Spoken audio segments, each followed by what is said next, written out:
Siempre pensé que mi vida estaba hecha de pequeñas decisiones silenciosas, de esas que nadie ve, nadie aplaude, pero que van moldeando lo que uno es. Me llamo Arisa, nací y crecí en Nagano, y desde hace más de 30 años vivo en una casa modesta en las afueras de Tokio. Perdí a mi esposo siendo muy joven, en un accidente de tren una mañana lluviosa de abril. En ese momento, nuestro hijo Kenny tenía apenas 3 años, y lo único que me quedó fueron esos ojos grandes y atentos que me miraban como si el mundo aún pudiera ser seguro. Trabajé como cocinera en una escuela pública durante más de 2 décadas, limpiando baños por las noches para pagar el alquiler y mantener las cuentas al día. No era glamoroso, pero era honesto.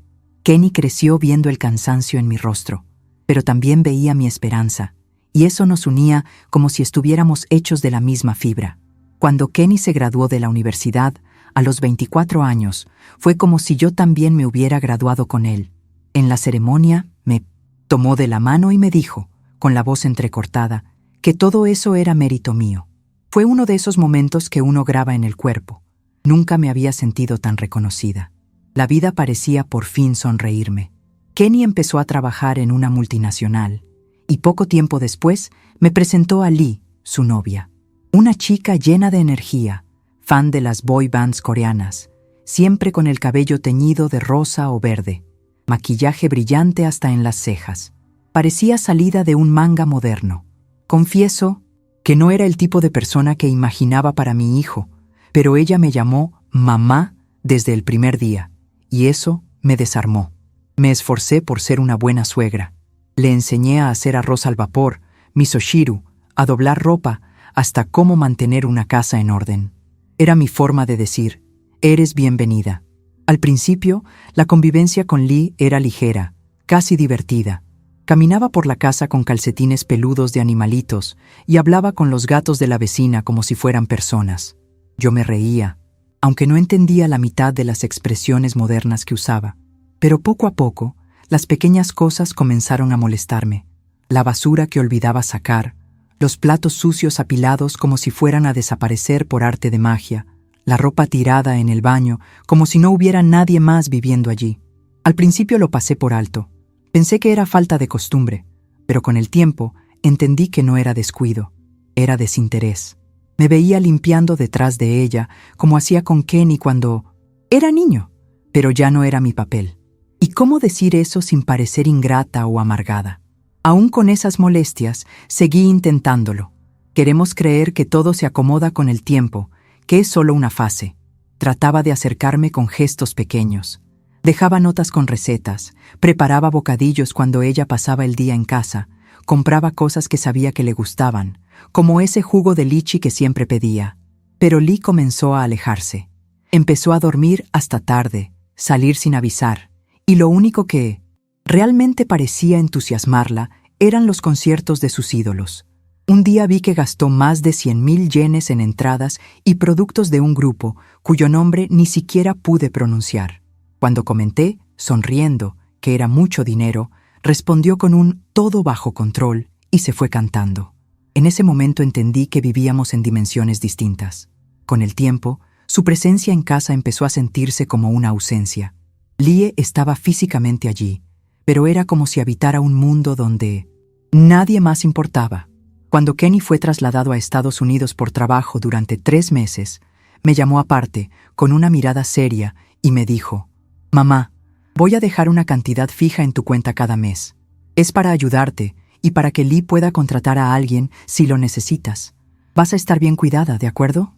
Sonreí, le tomé las manos y le dije que todo estaría bien. Siempre fui buena para adaptarme, o al menos eso creía. Los primeros días tras su partida me esforcé por mantener la rutina, pero pronto mi cuerpo empezó a fallarme de una forma que nunca había sentido. Dormía y despertaba con un peso en el lado izquierdo, la mano sin fuerza, el rostro extraño. Hasta que una mañana, mientras hacía arroz, se me cayó la cuchara de la mano. Intenté recogerla, pero mi brazo no respondía. Fue mi vecina quien me encontró tirada en la cocina, horas después. Desperté ya en el hospital, escuchando a los médicos hablar en japonés técnico que apenas comprendía. Lo único que entendí fue ACV leve y parálisis parcial. Estuve allí semanas, reaprendiendo a mover los dedos, intentando sostener un vaso sin que se cayera. Kenny llamaba cada noche, lleno de culpa, pero yo lo tranquilizaba. Le decía que todo estaba bajo control, que Lee estaba cuidando de todo, pero no era cierto. Lee aparecía en el hospital con prisa, maquillaje mal hecho, y hablaba más de lo que escuchaba. Decía que era difícil conciliar todo, que no había nacido para ser enfermera. Prometía contratar a alguien, pero los días pasaban y nadie venía. Hasta que un día simplemente no apareció más. Y ahí, en ese cuarto frío del hospital, me di cuenta. Estaba sola. Me dieron el alta con limitaciones severas en el lado izquierdo del cuerpo, en silla de ruedas y con la indicación de no quedarme sola. Me sentí como una carga siendo empujada fuera de las puertas automáticas. Y allí estaba Lee, con gafas de sol, recostada en el auto, mirando su celular mientras un enfermero me conducía hacia ella.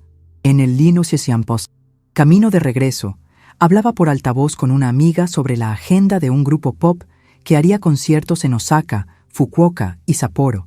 Era como si mi condición fuera solo un detalle de fondo. En casa, me dejaba sola la mayor parte del tiempo. La comida venía de tiendas de conveniencia, la ropa se acumulaba en el cesto y el baño empezaba a oler a moho.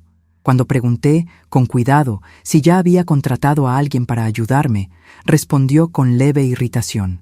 Estoy resolviendo eso, pero esas empresas tienen mucha burocracia. Y volvió al celular. No quería ser una molestia, así que hacía lo que podía. Me arrastraba desde la silla hasta la estufa para calentar sopa, usaba unas pinzas de cocina para recoger cosas del suelo y aprendí a deslizarme por la casa con cojines atados a las rodillas. La soledad dolía más que el cuerpo. Un día oí a Lee salir de casa con una maleta, riendo fuerte por teléfono. Cuando pregunté a dónde iba, dijo que necesitaba respirar un poco y que volvería así. En 2 días. Estuvo fuera 5. Fue en ese intervalo que algo cambió. Al tercer día, con el cuerpo débil y sin alcanzar la comida del armario, llamé desesperada a un número de emergencia social que me había dado un médico. Me atendió una señora llamada Midori, que en menos de 2 horas llamó a mi puerta con una sonrisa amable, guantes en las manos y una caja de comida caliente en la espalda. Lloré solo de sentir el olor del arroz recién hecho. Midori era de esas personas que parecen haber venido al mundo para reparar lo que otros rompieron. Pequeña, con el cabello recogido con horquillas de flores, voz suave y manos firmes. El primer día, limpió toda la casa sin decir una palabra sobre el estado deplorable en que la encontró. Preparó una sopa de miso como la que hacía mi madre. Me lavó el cabello con una delicadeza que me hizo olvidar el dolor y se quedó hasta tarde leyendo en voz alta una novela antigua mientras yo intentaba dormir.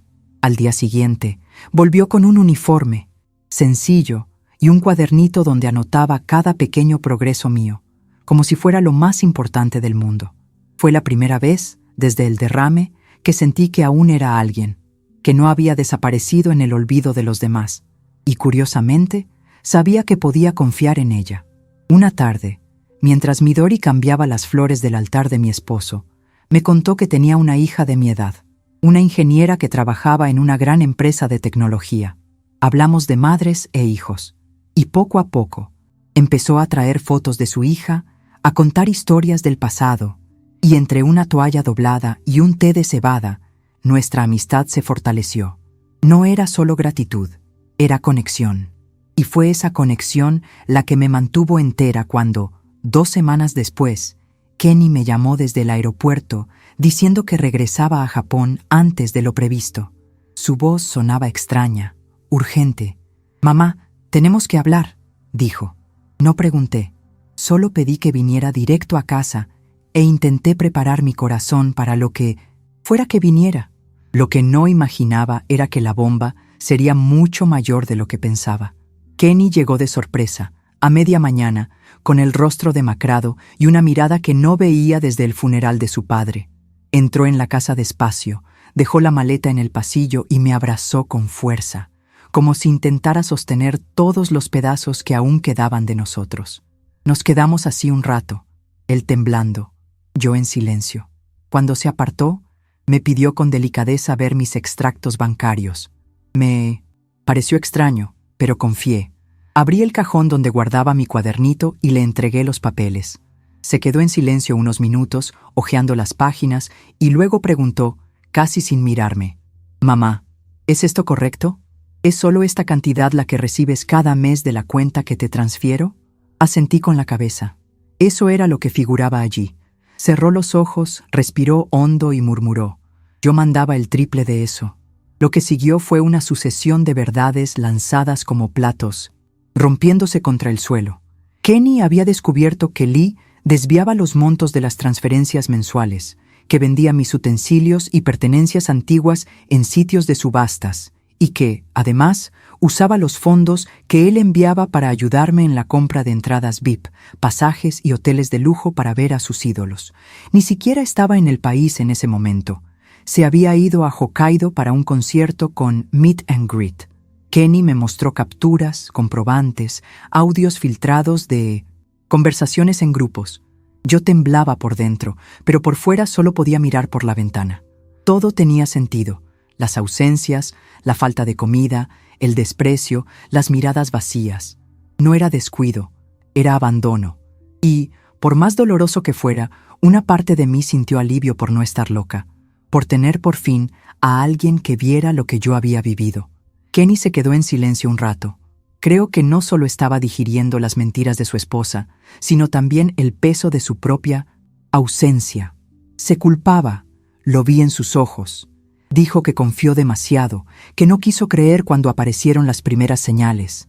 Algunos amigos ya le habían comentado sobre los excesos de Lie, los viajes de trabajo que nunca coincidían con lo que ella contaba.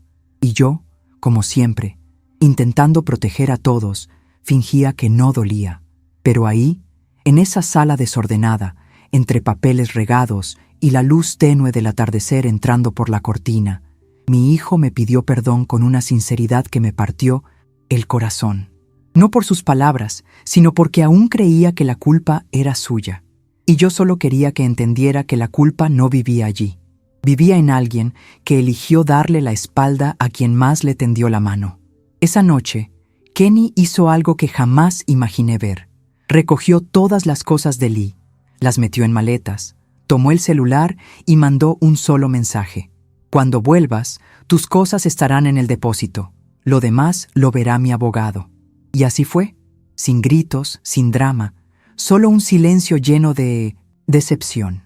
En los días siguientes, se mudó de vuelta a casa, reorganizó su cuarto de adolescente para estar más cerca de mí y contrató un equipo de rehabilitación. La casa volvió a oler a comida recién hecha, a tener música suave, risas matutinas. Midori seguía viniendo todos los días, y entre ella y mi hijo me sentía rodeada de un cuidado que hacía tiempo no recibía. Un hogar, por fin. Y fue en ese clima de reconstrucción que algo inesperado sucedió, algo que, una vez más, cambiaría el rumbo de nuestro destino. Una tarde de sábado, Midori llegó con una sonrisa más animada de lo habitual. Dijo que su hija había comenzado a trabajar en la misma empresa que Kenny y que por coincidencia estaban en el mismo departamento. Rió y comentó que pensaba que era obra del destino, pero en ese momento no le di mucha importancia. Solo que, una semana después, Kenny llegó a casa diciendo que había conocido a una nueva compañera, muy competente, tranquila y, en sus palabras, diferente a todo lo que he conocido. Noté el brillo en sus ojos, y cuando mostró una foto en su celular, ahí estaba ella, la hija de Midori. Ojos serenos, postura firme, un aire de amabilidad sin esfuerzo. Sonreí por dentro. No porque quisiera que mi hijo se enamorara de nuevo, sino porque, por primera vez en mucho tiempo, parecía estar en paz al hablar de alguien. Las semanas siguientes trajeron a un Kenny más ligero. Volvía del trabajo contando pequeñas historias del día, siempre mencionando a la hija de Midori, con una sonrisa en la comisura de los labios. Ella comenzó a aparecer por casa a veces, trayendo dulces que ella misma preparaba o ayudando a su madre con alguna tarea. Nunca se impuso, nunca invadió. Era presencia. Un día, mientras me ayudaba a doblar trapos de cocina, me dijo: Su hijo habla de usted con tanto orgullo que dan ganas de abrazarla también. Contuve la emoción, pero mi corazón se calentó. A diferencia de Lee, que siempre parecía actuar un papel, esta chica simplemente existía. No había prisa ni exigencias, solo respeto, y eso, para mí, ya era suficiente. Con el paso del tiempo, pequeños cambios comenzaron a llenar la casa. No eran grandes cosas. Una maceta nueva en la ventana, té de jazmín después de la cena, risas suaves desde la cocina mientras Kenny y la hija de Midori lavaban los platos juntos. Pero esas pequeñas cosas reavivaban algo en mí, la sensación de que, incluso con el cuerpo limitado, aún formaba parte de una familia viva. Una de esas noches, mientras los escuchaba reírse de un chiste sacado de algún video, me sorprendí sonriendo también. Una de esas sonrisas que nacen sin pensarlo, como un reflejo del alma que reconoce algo bueno. No sentía eso ya ni sé desde cuándo, tal vez desde antes del ACV, tal vez desde que mi marido se fue. La verdad es que aquella casa, que había sido silencio y abandono, ahora respiraba otra vez. Un día, Midori me tomó aparte y dijo: «Arisa-san, ya se dio cuenta de que se están enamorando, ¿verdad?». Me reí, pero por dentro el corazón me latió distinto, no por preocupación, sino por esperanza. Sabía que Kenny cargaba con heridas profundas de la decepción que vivió, y verlo abrirse de nuevo era una señal de que todos estábamos sanando, de alguna forma. Ella me contó que su hija también había pasado por una relación difícil y que por eso era tan cautelosa. «Son dos corazones remendados que se reconocen», dijo Midori, con ese modo poético que siempre tenía. Esa noche, cuando Kenny me ayudó a cepillarme los dientes antes de dormir, lo miré y le dije en voz baja: «¿Estás feliz, verdad?». Él sonrió, me besó la frente y respondió: «Estoy empezando a estarlo, mamá».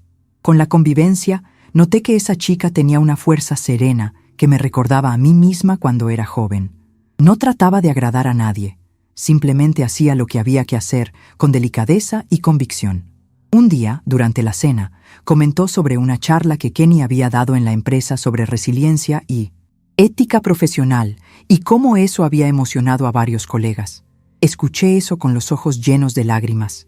El niño que crié con tanto sacrificio ahora era un hombre admirado, íntegro, y eso me llenaba de un orgullo que no cabía en el pecho. Y pensar que, meses antes, estaba olvidada en una casa sucia, con hambre, engañada por alguien que decía amarme. La vida tiene esos giros que uno nunca prevé. En primavera, Kenny me llevó al parque por primera vez desde el derrame. Fue un paseo simple, sakura en flor, niños corriendo, una brisa fría en el rostro. Pero para mí fue como cruzar un puente entre dos mundos. De un lado, el dolor y la soledad. Del otro, esta nueva etapa, donde hasta los momentos pequeños brillaban distinto. Sentada en la silla de ruedas, con una manta en las piernas y mi hijo a mi lado, miraba las flores y pensaba: sobreviví. Y no solo eso, renací. No era una vida perfecta. Aún había limitaciones, exámenes, sesiones de fisioterapia, pero ahora también había amor, presencia, cuidado, y eso para mí era todo. Era más de lo que me había permitido soñar meses atrás. Poco después, Kenny y la hija de Midori comenzaron a salir con más frecuencia. Cafés, almuerzos en la terraza de la empresa, caminatas nocturnas por el barrio. Todo sin prisa, sin etiquetas. Me gustaba esa forma tranquila de acercarse, como quien no quiere dañar lo que recién comienza a sanar. Un día, regresaron a casa con una tarta de manzana hecha por ella. Nos sentamos los tres en la mesa de la cocina, y entre bocados e historias sentí que algo se estaba consolidando. No era solo un noviazgo naciendo, era una complicidad que surgía del respeto mutuo, de la experiencia, del dolor que ambos habían aprendido a acoger en el otro. Y yo, por primera vez, me sentí testigo de un amor que parecía maduro desde el inicio. Claro que a veces aparecía la sombra del pasado. Bastaba con que una canción que solía escuchar Lee sonara por la calle, o que algún objeto olvidado por ella permaneciera en un rincón de la casa. En esos momentos, Kenny se quedaba callado, pensativo, pero pronto volvía en sí. Estaba aprendiendo a no dejar que lo que ocurrió definiera lo que aún podía vivir. Y yo también. A veces, durante mis sesiones de fisioterapia, recordaba todo lo que soporté en silencio, cuánto aguanté sola. Y hoy, cada vez que logro levantar una cuchara o escribir mi nombre sin apoyo, me siento victoriosa. No porque haya vuelto a ser quien era, sino porque acepté quien soy ahora. Más lenta, más frágil, pero también más consciente de lo que realmente importa. Un día, mientras organizábamos unas cajas antiguas con la hija de Midori, encontramos un álbum de fotos de la infancia de Kenny. Nos sentamos juntas en el tatami y lo fuimos hojeando, página por página. En cada imagen, un recuerdo: el uniforme escolar, los cumpleaños con pastel de arroz, las noches que dormía en mi regazo después de un día largo. Ella me escuchaba en silencio, con los ojos atentos, como si cada historia que contaba fuera sagrada. Al final, dijo en voz baja: «Usted es una madre increíble». Solo sonreí. No porque me sintiera increíble, sino porque, después de todo, aún había alguien que veía valor en mi trayectoria. Y en ese instante tuve la certeza: mi historia, incluso con tanto dolor, había valido la pena. Poco después, Kenny me llamó al jardín con ese nerviosismo infantil que siempre tenía cuando quería decir algo importante. Me incliné en la silla de ruedas para alcanzar sus ojos y me contó, de esta forma simple y directa, que estaba empezando una relación con la hija de Midori. «Pero con calma, mamá. Queremos hacer todo bien». Le tomé la mano y respondí que no hay prisa cuando hay verdad. Y allí, con el cielo comenzando a oscurecer, entre los sonidos de los vecinos preparando la cena y el aroma del incienso que venía del altar de mi esposo, entendí que un nuevo ciclo estaba, de verdad, comenzando. No perfecto, no cinematográfico, pero real, posible y lleno de dignidad. Desde entonces, la vida sigue un ritmo más amable. Me despierto con el aroma del café en la cocina, escucho pasos en la casa, risas compartidas, silencios cómodos. Aún tengo días difíciles, dolores en el cuerpo, limitaciones, momentos en los que la nostalgia por quien fui aprieta. Pero ahora esos momentos ya no son vacíos. Vienen rodeados de cariño, de cuidado, de compañía. Kenny me lleva al parque siempre que puede. Y ahora no vamos solo nosotros dos. La hija de Midori nos acompaña y a veces trae una amiga con un perrito blanco que insiste en acostarse en mi regazo. Y lo dejo. Porque hoy entiendo que recibir afecto también es una forma de fuerza. El otro día, mientras observaba a los dos organizando la estantería del salón, pensé en cómo todo podría haber sido diferente si me hubiera quedado callada para siempre. Si no hubiera pedido ayuda. Si hubiera seguido creyendo que merecía poco, que ser ignorada era parte del proceso de envejecer. Pero no. Incluso con miedo, incluso frágil, me levanté, aunque fuera solo por dentro, al principio. Y ahora, aunque necesite una silla de ruedas para moverme, mi mundo entero se ha expandido. No es exagerado decir que aquella llamada al número de emergencia salvó mi vida. Y no solo la física, también la que realmente importa. Nunca imaginé que sería posible sentir paz después de todo lo que pasé. No fue fácil, nada lo fue. Los dolores físicos, los momentos de abandono, las mentiras, la pérdida de personas que creí parte de mi vida. Pero con el tiempo, aprendí que la verdadera paz no se trata de la ausencia de dificultades. Se trata de encontrar fuerzas para empezar de nuevo, para redescubrir quiénes somos en medio de la tormenta. A veces, la vida me sorprende con cosas buenas que no pedí, y eso me enseña a vivir con más ligereza. Hoy, cuando miro a Kenny y veo en qué clase de persona se ha convertido, me siento agradecida.